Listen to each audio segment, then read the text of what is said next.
Hi, I'm going to introduce this demonstration. It's a toy we use in a computer vision class, and that's it. You got the rock. You should be familiar with this game. Rock, paper, scissor, right? Yeah. Okay, that's it. And you can press the button. P stands for play, or play a game, like paper, rock, scissor. Okay. Yeah. That's all. Let's do it again. Okay. Paper, rock, scissor. Okay, that's it. So it's very simple, right? You can place a B to put it back to the testing mode. Okay. This is quite simple game. I built it for my students and basically to elaborate the use of feature extraction and the classifier, and so that's quite simple. Um, I planned it for half an hour, but it ended up I used 3 hours.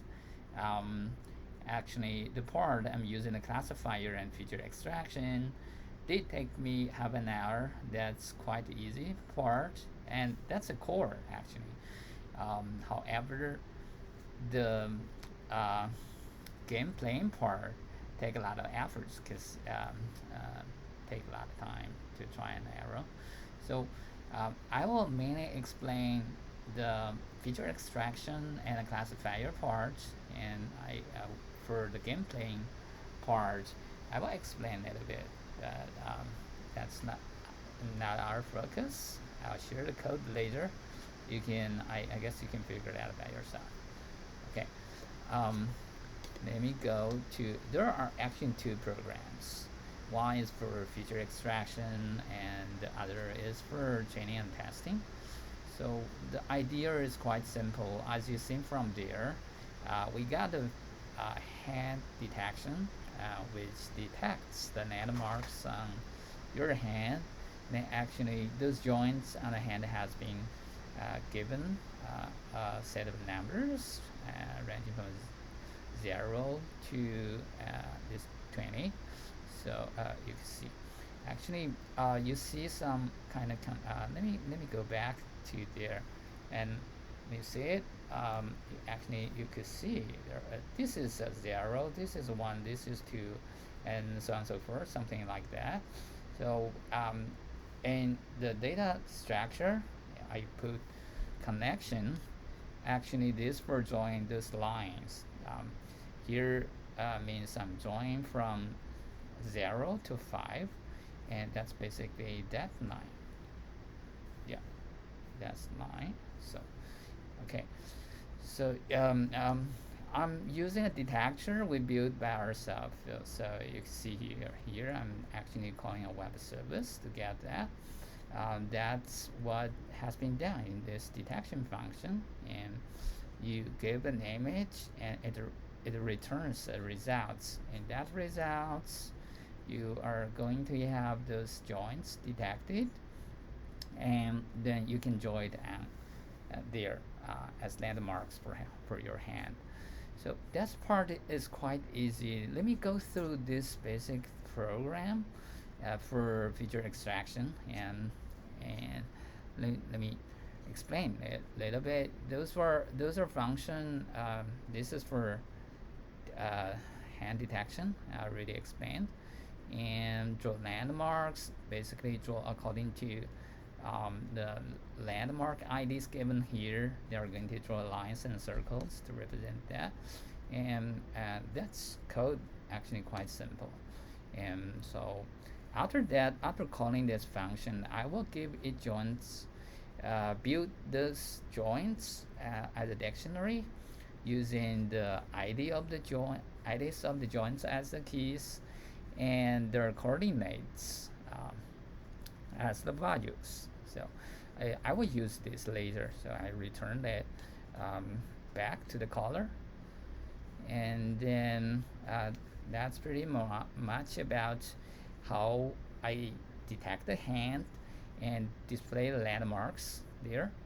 Okay, The other thing is about feature extraction, which has been listed here.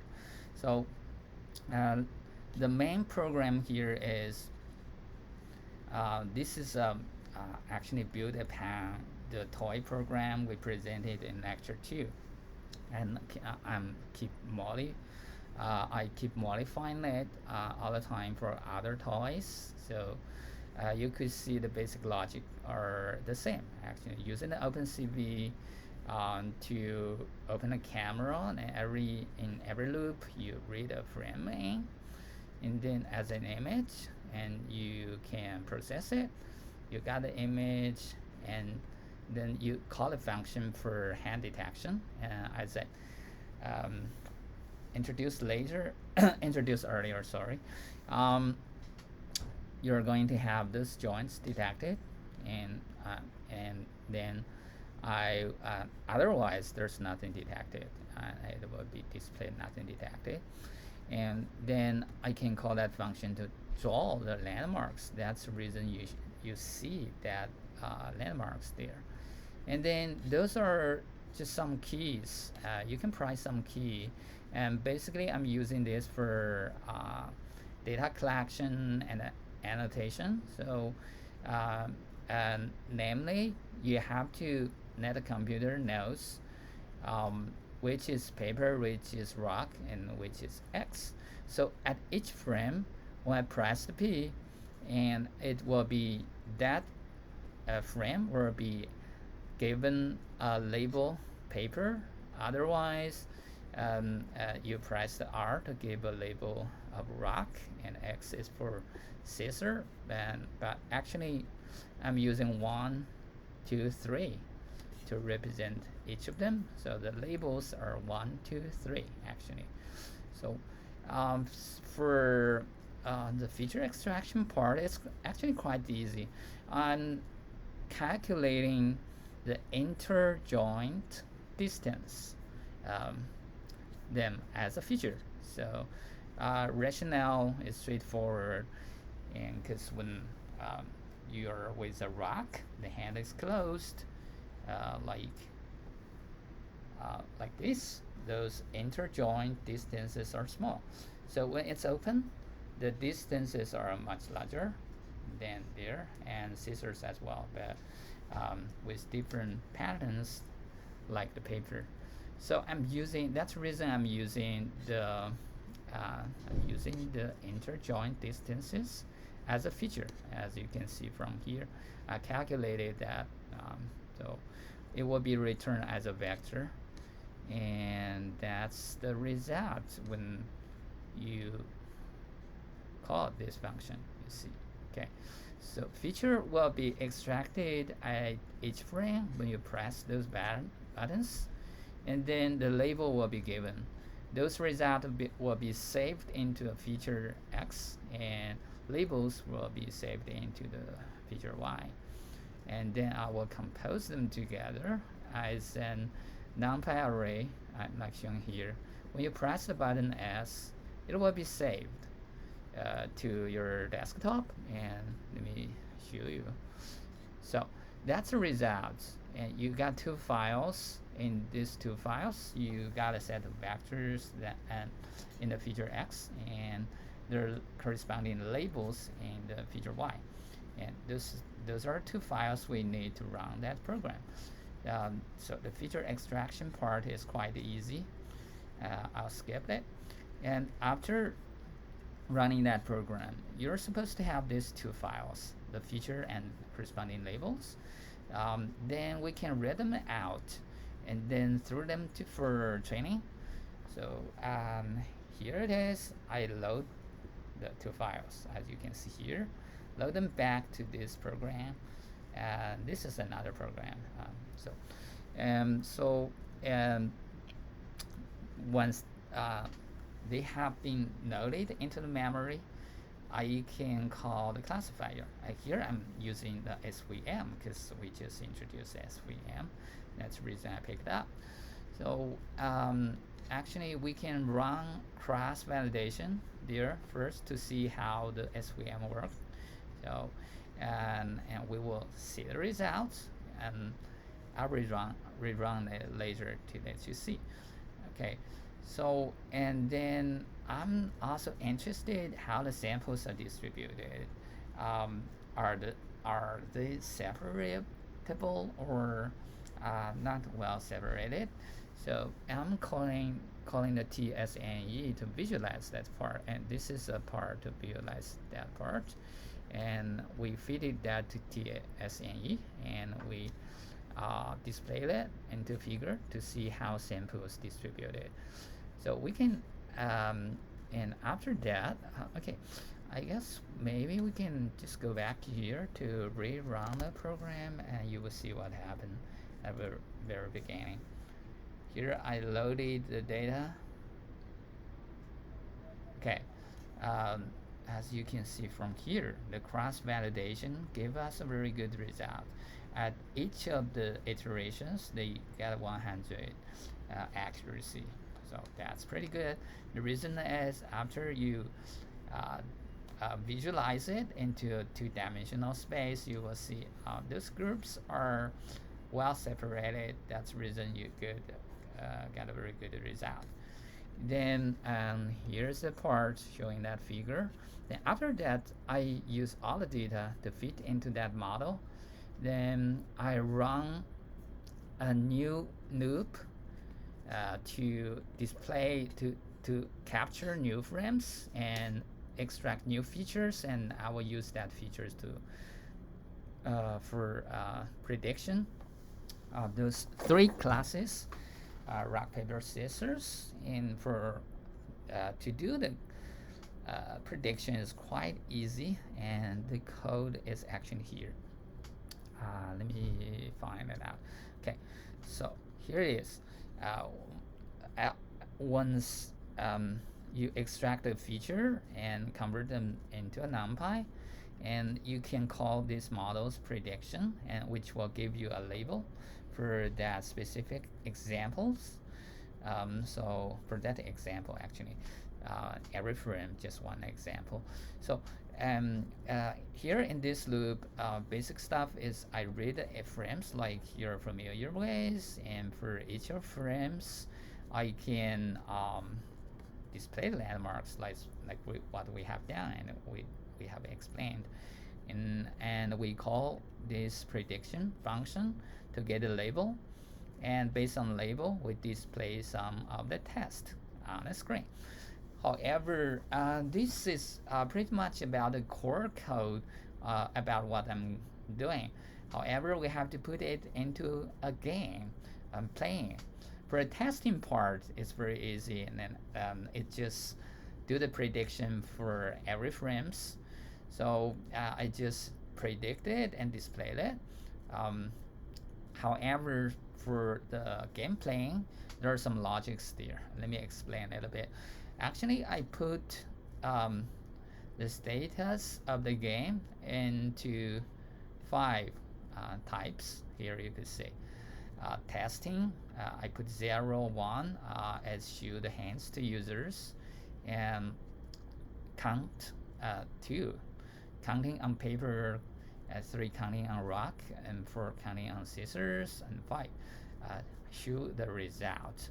So there are 6 of them, and so I will decide in this loop what to display on the screen based on the current status. So I got an ID for them, and I change that ID over time based on the users, the interaction to users, and you will see it here. Actually, that can be changed by press button P. If you press the button P, the play mode will be put on or off. When it's on, I restart a game. When it's off, I put it into testing mode. So in testing mode, it's quite easy. It's just testing. So I just do the prediction. If it's in testing mode, it's shown here. I just display that result.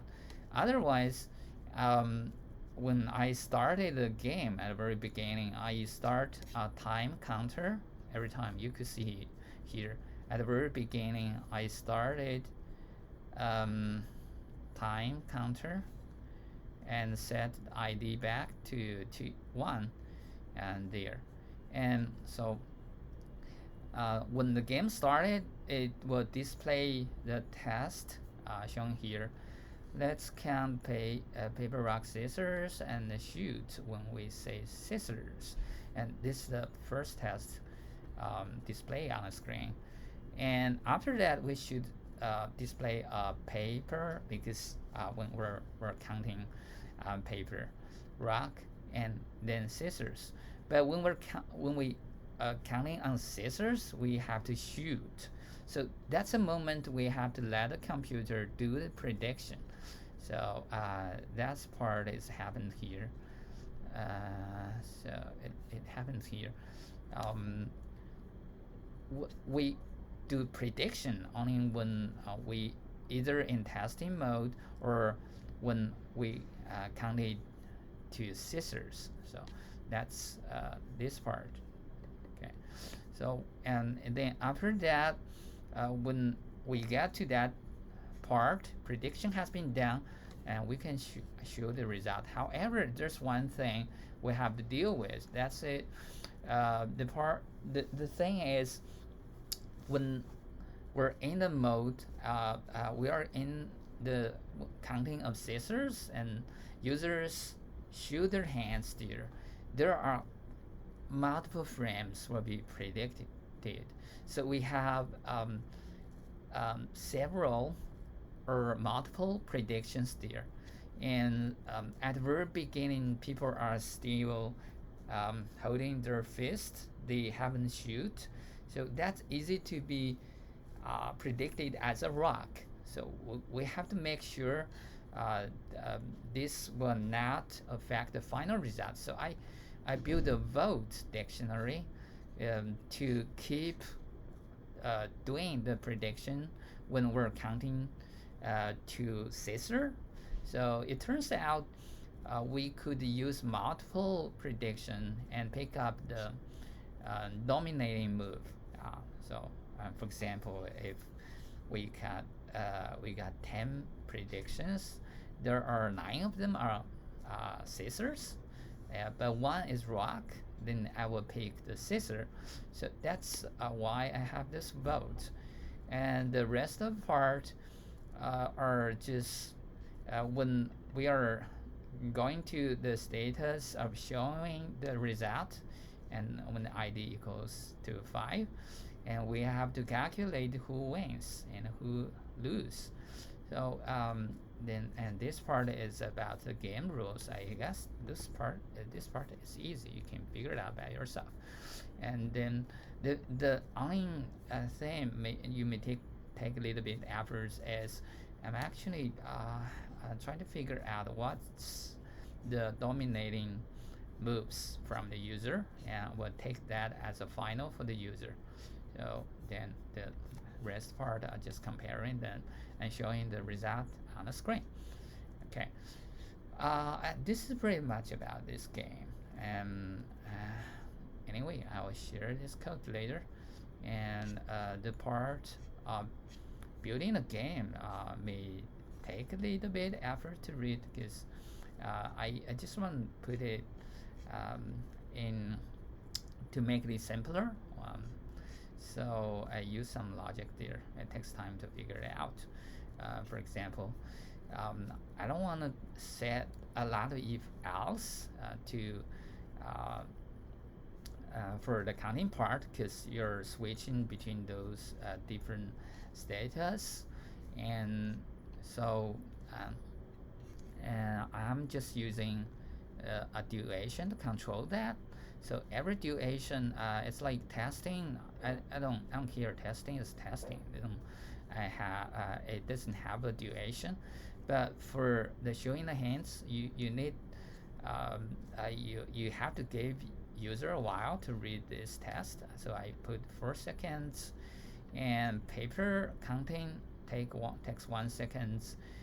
Rock counting takes 1 as well.